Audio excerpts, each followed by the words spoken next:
देखो, अहंकार और आत्मविश्वास, इन दो शब्दों में अंतर बहुत छोटा है। आत्मविश्वास होना चाहिए, पॉजिटिविटी होनी चाहिए, पर अहंकारी नहीं होनी चाहिए। Human relationship is the biggest strength of politics, business and everything.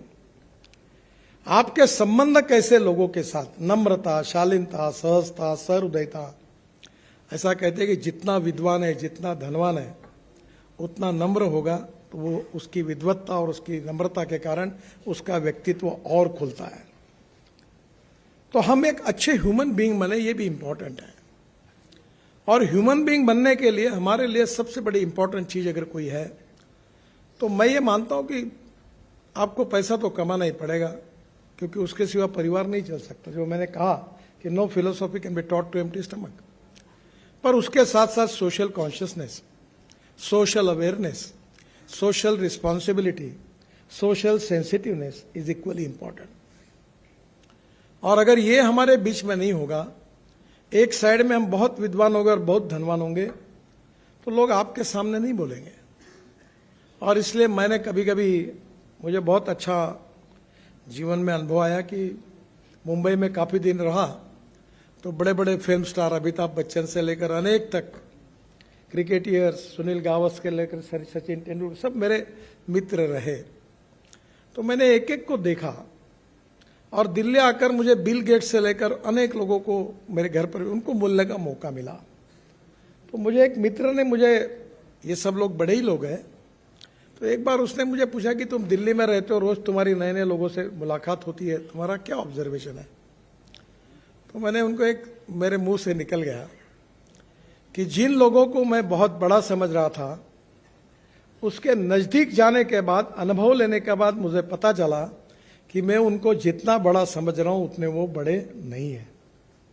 और जिन लोगों से मैं बहुत छोटा समझ रहा था दूर से, उनको, जो गरीब थे, अशिक्षित थे, अनएजुकेटेड थे, पर उनके नजदीक जाने के बाद उनके कुछ गुणों को देखने का मुझे जब मौका मिला, तब मुझे लगा कि मैं इनको बहुत छोटा समझ रहा था, ये बहुत बड़े हैं। देखिए, no one is perfect and no one can claim that he is perfect. उत्तम, अधिक उत्तम, सर्वोत्तम, up to infinity. No one is perfect. ऐसा व्यक्ति भगवान ने तैयार नहीं किया है। हमारे बीच में कोई भी पूर्णांक नहीं है, हम अपूर्णांक है। तो जीवन में हमने यह समझने की कोशिश करनी चाहिए कि आज जो है इससे और अच्छे कैसे बनेंगे। हमारे आगे और हमारे पीछे, हमारे ऊपर और हमारे नीचे, जिन जिन लोगों से हम मिलते हैं, उनसे क्या हम ले सकते हैं। मैं इंजीनियर नहीं हूं, मुझे बहुत लोगों में एक मिस इंप्रेशन है कि मैं बहुत ज्ञानी हूं, मैं विद्वान भी नहीं हूं। मुझे आज 8वीं डिलीट मिल रही है, पर मैं उसके लायक नहीं हूं। मैं डॉक्टर नहीं लगा था, क्योंकि मैं 75 में जब HSC में था, तो इमरजेंसी आई, तो मैं इमरजेंसी के खिलाफ जयप्रकाश जी से आंदोलन लेकर मैं वो साइकोलॉजी मशीन पत्रक निकालना, उसके पीछे भिड़ गया। तो नेचुरली मेरा परसेंटेज 52% मिला। तो मेरे घर में मेरी बहन थी और हमारे जो दामाद थे, जवई थे, वो भाभा एटॉमिक रिसर्च सेंटर में न्यूक्लियर साइंटिस्ट थे। तो सबको लगता था, ये क्या, घर में ये अपेक्षा थी माँ की और बहनों की कि मैं डॉक्टर बनूं, मैं इंजीनियर बनूं, मैं नौकरी करूं कोई। तो मुझे माँ कहती थी कि अरे नौकरी करो, कहीं तो भी लग जाओ, बैंक में लग जाओ, टीचर बन जाओ, हर महीने में सैलरी मिलती है। एक दिन मैंने तंग आकर माँ को कहा, माँ मैं नौकरी मांगने वाला नहीं, मैं नौकरी देने वाला बनूंगा। तो उसने मुझे कहा, तुम्हारे पास पैसे कहाँ हैं। ये एक इंपॉर्टेंट चीज होती है कि लोग पूछते तुम्हारे पास क्या है।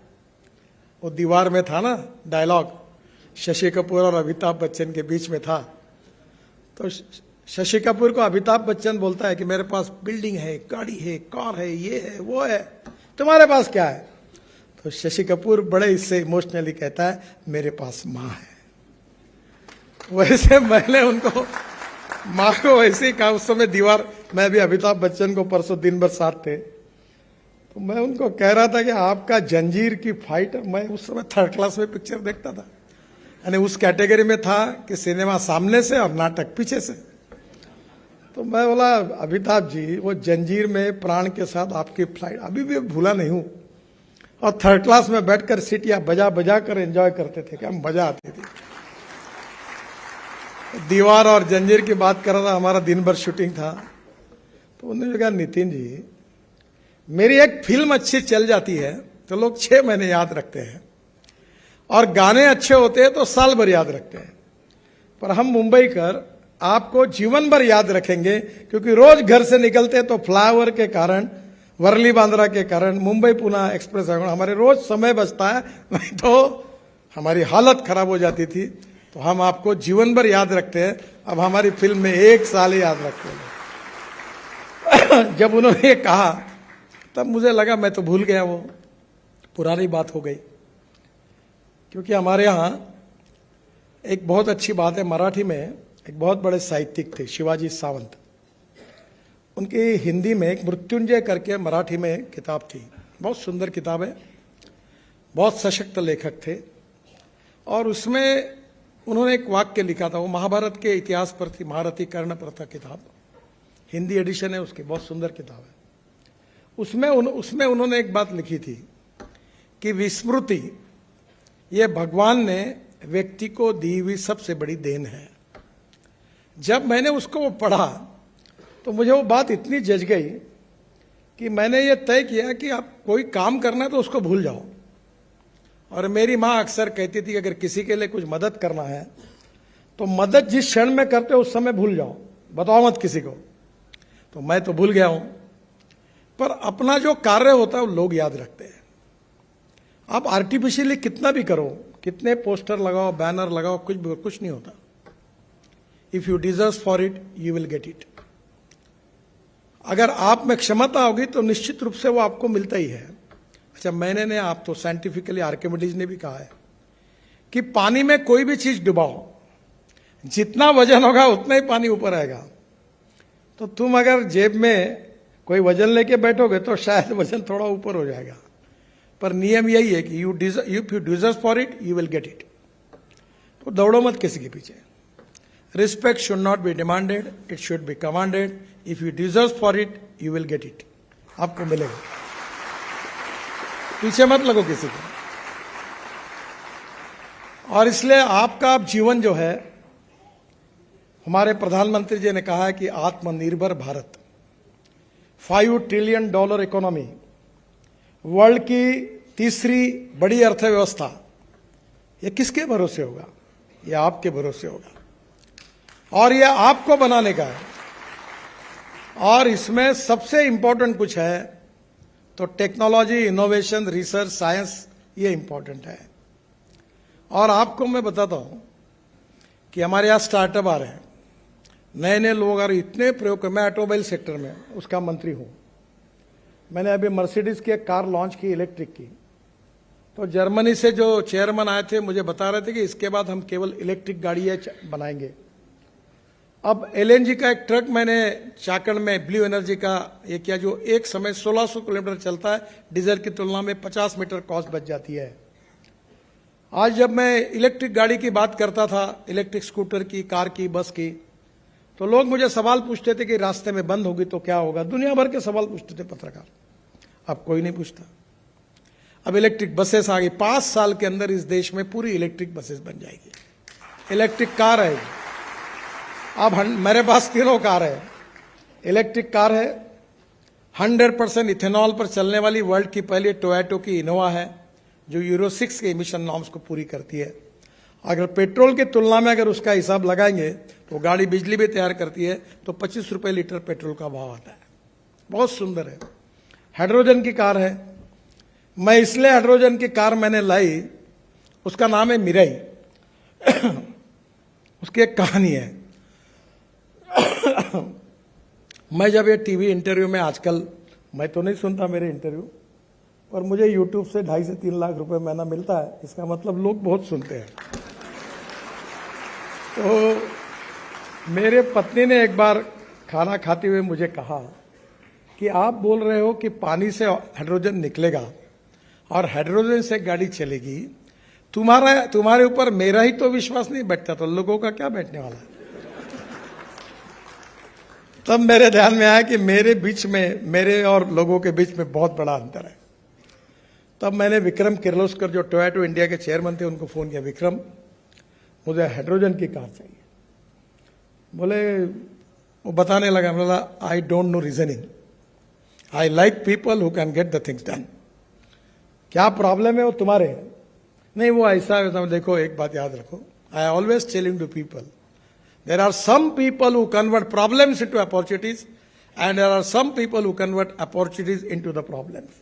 मुझे मालूम नहीं, मुझे कार चाहिए, तो उसने मुझे कार लाके दी। उसका नाम है मिराई। मिराई यानी जापानी वर्ड है, उसका अर्थ होता है फ्यूचर। मैं जो आपको अपील करने वाला हूं वो फ्यूचर जो है, इसका मतलब hydrogen is a fuel for future. The futuristic vision, futuristic technology and a futuristic planning is very, very important. You can donate eye, but you cannot donate vision. Lack of vision is a problem. और उसमें काम करने के लिए strong political will, decision making capacity, team work, अगर ये तीन छोटी छोटी बातें आपके पास होगी तो you can make miracles। और हमारे देश में आज वर्ल्ड की सबसे ज्यादा इंजीनियरिंग ट्रेन मैन पावर अगर वर्ल्ड में किसी देश में है तो वह हिंदुस्तान है। पर मैं आपको एक ही अनुरोध करूंगा कि हमारे देश में जो ग्रोथ होती है वो 22 to 24% फ्रॉम मैन्युफैक्चरिंग सेक्टर, 54 से 56% from service sector and 12% from agriculture and allied sectors. मैं आपको अनुरोध करूंगा कि गांव, गरीब, मजदूर और किसान, जल, जमीन, जंगल और जानवर, इस पर आधारित टेक्नोलॉजी को डेवलप करो। चलो गांव की ओर। अब स्मार्ट विलेज, स्मार्ट सिटी नहीं, स्मार्ट विलेज बन सकता है। मैं कृषि क्षेत्र में काम करता हूं। मेरे क्षेत्र में 10,000 किसानों ने आत्महत्या की है। मैं बिजनेसमैन नहीं हूं, न मैं इंडस्ट्रिस्ट हूं, पर मैं जो एग्रीकल्चर में काम करता हूं उसका टर्नओवर 2,500 करोड़ है। मैं 15,000 लोगों को रोजगार दे चुका हूं। यह संभव है कि आपकी टेक्नोलॉजी का उपयोग करके, अभी हम लोग बांबू से इथेनॉल बना रहे हैं।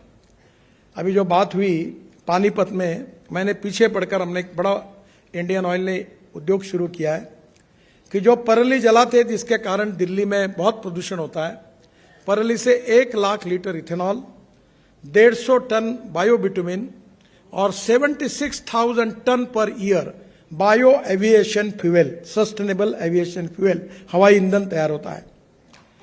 अब अभी आपको पता होगा कि डाहोस में ये बात चल रही है कि ये जो कार्बन न्यूट्रल की तरफ